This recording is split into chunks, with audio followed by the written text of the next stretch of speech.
Perfect,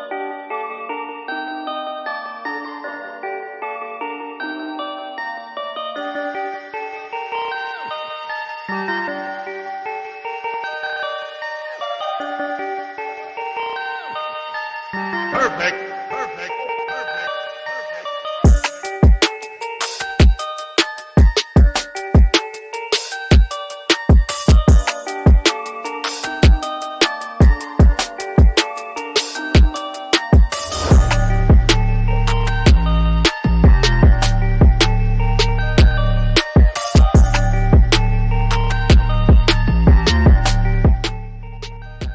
I let that run a little bit. Turn it up again. Hold on. Check it out.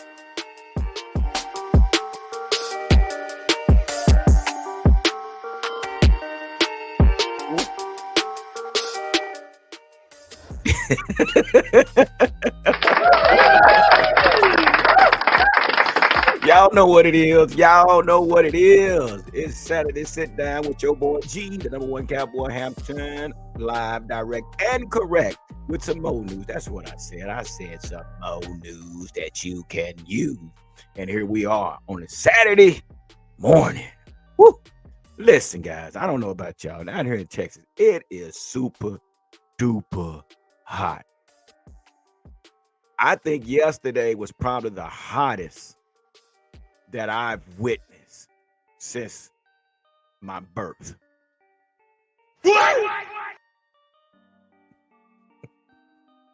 Unbelievable. I cannot make this up. It was so hot yesterday. The air was burning my nostrils. I kid you not. The air was so hot. And for everybody that AC is not working in their car, I'm praying for you. I'm really praying for you. This it's like sticking your head inside an oven that's set on 350. I can't make this up. But here we are. Saturday. I hope everybody's doing well. I hope everybody's enjoying their weekend and just having a great time. So I'm doing the same thing. I got a big event today. I get a chance to talk to the teenagers. We having a summer teen summit today out here in Crowley at the Chisholm Trail Community Recreation Center, and it should be great. Y'all know, man, kids are my passion, so that's what I do. I just want to make sure that I can sow a seed of encouragement, inspiration, and upliftment that these kids will be successful one way or the other. So with that being said, I got to get on into this, man, and let's give a big shout out to all our subscribers and all those that follow us on a regular basis. Without you, we would not be where we are today. So let's give it up for the subscribers and the followers, and which you followers going to, here's due time, going to be subscribers. So let's give it up. Also, y'all know I got to give it up to our social media groups that's out there, man, that support our content, man. I got to definitely give a big shout out to the Dallas Cowboys on deck, Cowboys Fans 365, We Them Boys, the Dallas Cowboys Insider. These are our Facebook social media groups that take the time to share our content in their groups. So thank you. And if you're not a part of these groups, please stop by and join these diehard Cowboy fans. So big ups to all our social media groups. And again, I hadn't put it up there, but like Mikey always say, all the guys that support us, the hard hitters, man. That's my group, man. I'm still looking forward to hanging out with those guys and women here sometime in the future. Just want to hang out with them because, man, I'm telling you, they bowdy. Yeah, them hard hitters and the 520 boys and some other guys that Mikey has invited to be a part of our group. So with that being said, man, we're going to move right on into this, what we got going on as we talk about the pregame between the Cowboys and the Seahawks. Looking for running back 2, and we're looking for that wide receiver number 4. So let's get right on into this, guys. And I got some news, man. Basically, This is what's going on, and I don't know if you guys heard about it, but before we do that, you know what I got to do. I got to do this. I got to get used to doing it. So now, with that being said, let's get ready to huddle.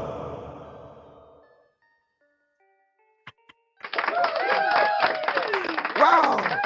I want to give a big shout out to Andreas for giving us that, man. And I'm trying to get used to putting it in the mix of what we do. So, but I like it. I like it. So anyway, so I'm not sure if you guys heard about this, man. What did I do with it? Oh man. Anyway, so what has happened? It's been told that a former Dallas Cowboy has been arrested. Yeah, yeah, former Dallas Cowboy player Robert Quinn. So it's been told that former Dallas Cowboy defensive end Robert Quinn was arrested on Friday in South Carolina as per TMZ. He was booked in Dorchester County Jail for a hit and run along with assault charges. Quinn apparently crashed into 4 different cars, a light post, and a gate of someone's house. This happened on Tuesday in Somerville, and after the incident, he left the scene. One witness said he kept saying, "Oh, don't worry about it. I'll buy you new cars. I'll buy you new cars. Let's go to the dealership." I told him to get off my property, and he proceeded to put his hands on me and slap me not once, but twice. Yeah. This is what's going on with our guy, Robert Quinn, this guy right here. Yeah. It's unfortunate that this guy found himself behind the wheel after consuming alcoholic beverages instead of just calling an Uber. And this is why I'm having this teen summit with these teenagers about making wise decisions, wise choices. And this is obviously not a wise choice on Robert Quinn's part. Now, it's no big deal to him right now, but when he sobers up, it's going to be a hell of a deal for him. So, hate this happened, but it is what it is. So, yeah, that's where we are. So, moving on, Dan Quinn is excited. Now, what is Dan Quinn excited about? So, the Dallas Cowboys defensive coordinator, this has been reported by Pro Talk. Dallas Cowboys defensive coordinator Dan Quinn teased the return of cornerback Jordan Lewis on Thursday, although Lewis has been on the physically unable to perform list throughout training camp. He told reporters that he is capable of executing all the necessary runs and cuts already. He's just waiting on medical clearance to get back on the field. Said we're so excited because of those of you that don't know Jordan. He is an absolute warrior. He is. Quinn said. He is one of our very best competitors for those of you that have been around him and watched him play. It's no surprise that a person like that attacked his rehab portion like he did, because this is a really serious injury that Jordan had. So what it was, he had something, I can't remember the name of it, LaFranc or something, but he had an issue to his, it's called a Lisfranc injury to his foot that ended his 2022 season, which he started on the PUP list. So again, Dan Quinn is excited to have him coming back. He just got to make medical clearance, and once this happens, we got a competition between Jordan Lewis and Deron Bland. Something to see. And with that being said, there's competition all across the board. And when we talk about competition, we cannot forget about this here. Which guy will step up? Hendershot or Stevens Jr., John Stevens Jr.? Now we know he topped out last weekend at the top of the charts as far as receiving. He had 50 yards and he had a touchdown. He's 6'6". So now we have to see, and I spelled that wrong. I think I did. Let's see. I've left off my N. I got header shot. Ah! Anyway, give it up.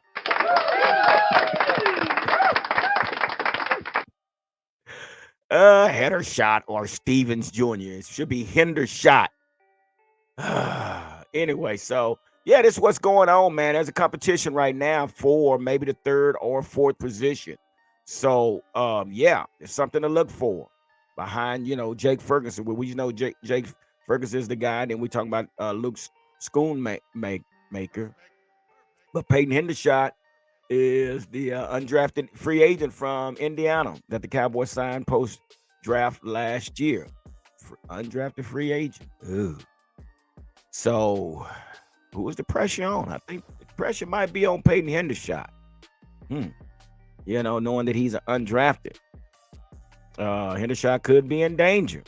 Losing that tight end 3 tighter to another up and coming tight end. Just that Peyton Hendershot himself was in 2022.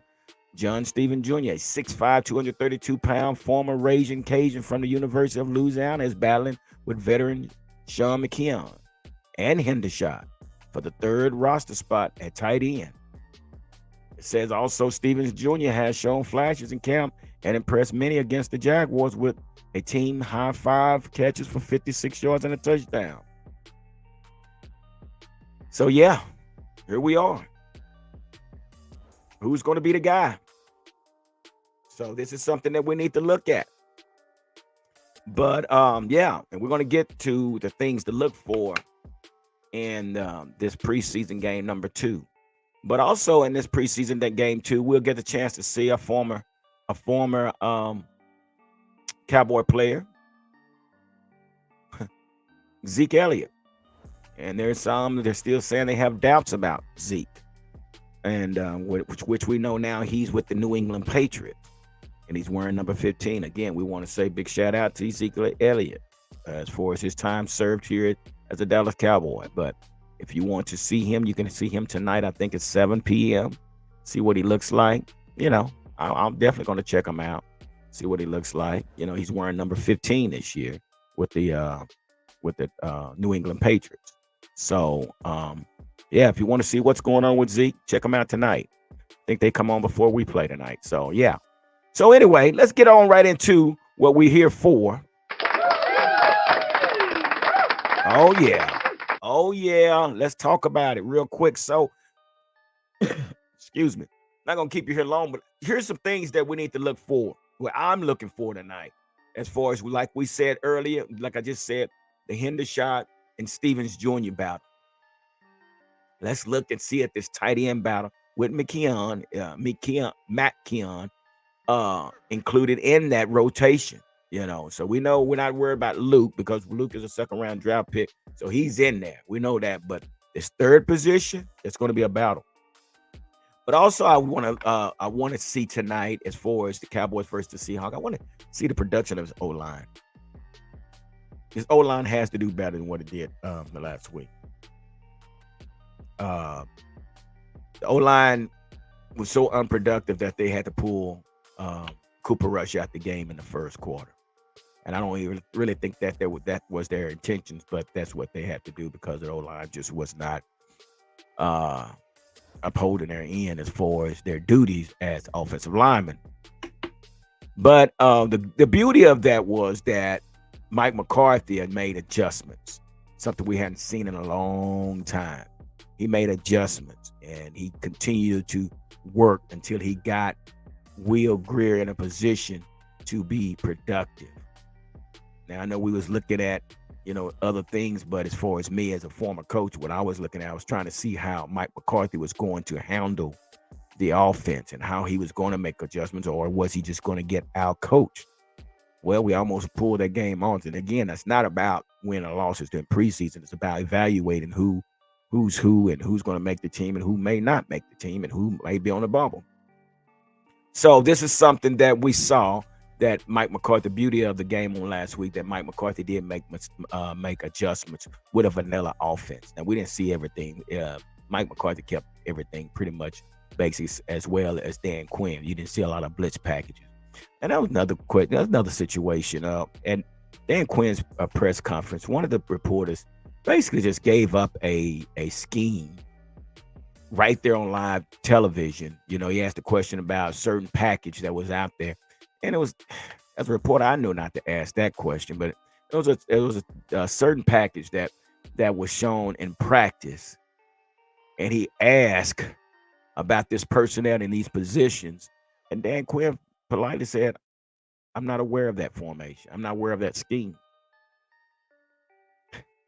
I mean, God Almighty, some of these reporters, they could let me do the job. Just give me a pass to come ask some questions. I ask some legitimate questions. I would. But yeah, it was asked. So he just said, I'm not familiar with that formation. I'm not familiar with that personnel or something to that nature. Ask the question. But anything, anyway, so everything's been really vanilla. Everything's been very vanilla as far as on the offense and defense. You haven't seen any really blitz package or anything like that. But this is game 2. And I think the cuts will be coming up after this game here. So there will be a cut coming up. So first of all, I'm looking at this O-line production. I'm looking at us, Awesome. I'm looking at Hoffman. I'm looking at Bass. I'm looking at Fournier. I'm looking at all these guys. I'm definitely looking at Josh Ball. Josh Ball, get your act together, bro. You got to get your pad level down. Your pad level is too high. You're bending over and you're getting beat. You got to drop your butt, sit on it, get them hands up, and make your move. He's not doing it. He's leaning and they just beating him off the ball every time. He's just a big guy trying to play guard and it's not working. My next thing I'm looking for is we're still searching for running back number 2. Oh yeah, we're still searching for running back number 2, and I understand Deuce basically did his thing on Saturday, which is great. And this could be the case. Deuce could be running back number 2. But what I said once before, I did not want to dog out Malik Davis like some have been doing. It's not fair to Malik Davis to be running behind the number 2 offensive line versus the Jaguars first team defense. It's not fair to Malik Davis. And at first I was like, he didn't do much. Well, he couldn't do much behind the line that he was running behind. So maybe Rico Dowdle will get the start tonight, or maybe they'll be going up against the twos. The twos will go up against the twos tonight. Who knows? But yeah, so I'm still looking at who's going to be number 2. Is it going to be Rico Dowdle? Is it going to be Deuce Vaughn? Is it going to be Davis? Is it going to be Robert Jones? Who is it going to be? We don't know. So let's continue to watch the production of the backfield and see what we got at the running back position. And then the next thing I'm looking for is keeping my eye on the number 4 receiver. Right now, where it looks right now, Jalen Tolbert is basically has separated himself from the rest of the receiving corps with his play on last Saturday. He had a play that he called, which was called back, but it was a beautiful play. And then he also had a touchdown pass.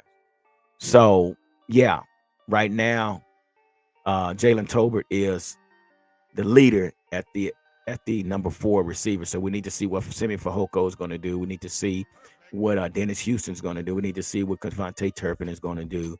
You know, we need to look at this receiving position. So, yeah, so I'll be watching for the receiving position as well. The receivers, see how productive these receivers are. You know, we had Cropper. We got Jalen Brooks that, you know, basically just had a terrible game. And I think, you know, he was trying to work too hard. So let's give him another shot and see how he does in preseason game number 2. So we'll see that. And also, again, like we talked about, Jordan Lewis is on his way back. Not sure he'll be playing in this game, but he's on his way back, which that'll be a competition at nickel cornerback between him and Deron Bland. So basically, I'm looking at these backup cornerbacks. Is it going to be Nashawn Wright? Is it going to be Kelvin Joseph? Is it going to be Eric Scott Jr.? You know, at the end of the safety, well, Wanye Thomas. Will he continue to stay on fire as he was in the past? So these are some of the things that we have to look for in linebacker core. You know, I'm really impressed with Damone Clark and Demarion Overshawn, Dio, them guys being out there doing their thing. So let's see if that continues, and let's look at this defensive line, see if Mozzie continues to do what he did on last week, in which people were saying, well, he didn't get any sacks, but that's not his job. Mozzie Smith's job is to draw the double team to keep the linebackers free. So to rate Mozzie Smith, we have to give him an A because basically we saw that our linebackers basically were free majority of the game. If your linebackers are making hits and making contact with the running back in the gaps and things like that, that means he's doing his job. So we'll look at that as well. So yeah, we have a game tonight. It comes on 9 o'clock tonight because it's on the West Coast. So we're playing in Seattle, and also we got to get ready for the training camp here in Frisco. So I will be there. I will be setting up shop at Frisco training camp. So yeah, I'll be there. Yeah, man. I didn't make Oxnard, but I will be at Frisco. Everything's set up, ready to go. I'm gonna try to go live and get some more interviews like I did last year and let these guys speak on their Cowboys. And we had a great time last year, man. I had a chance to speak to some Dallas Cowboy fans. So I'm going to be recording all that on this weekend. Well, next week. That's next week. So it's gonna be great. So yeah, let's get ready to rock and roll as Cowboys come back to Dallas and do their training camp here in Frisco. So hey, man, I'm ready. So I'll be on that Sam Rayburn tollway. He'll be charging me to ride on that to take the shortcut. But anyway, so that's where we are, guys. Again, and like I say, man, I'm excited. Football is back. We're getting closer and closer to the start of the regular season, and man, I'm just excited. And from what I saw from watching the Giants and Eagles, yeah, whatever. We'll see them in regular season. So hey guys, so appreciate y'all for stopping by and hanging out with me. I don't want to keep you too long. I just want to get this pregame um, update, rumors and news of the Cowboys and Seahawks as we prepare to play tonight. So yeah, let's get ready, man. Let's get ready to huddle. Let's go Cowboys. So hey, with that being said, guys, we're gonna keep it moving. We're gonna keep on cheering for our Cowboys, and we're going to continue to represent the DF Dubs. So with that being said, like I always say, don't nothing come to a sleeper but a dream. So let's make it happen. Dallas Cowboys. Stay safe and continue to be blessed. Deuces, your boy.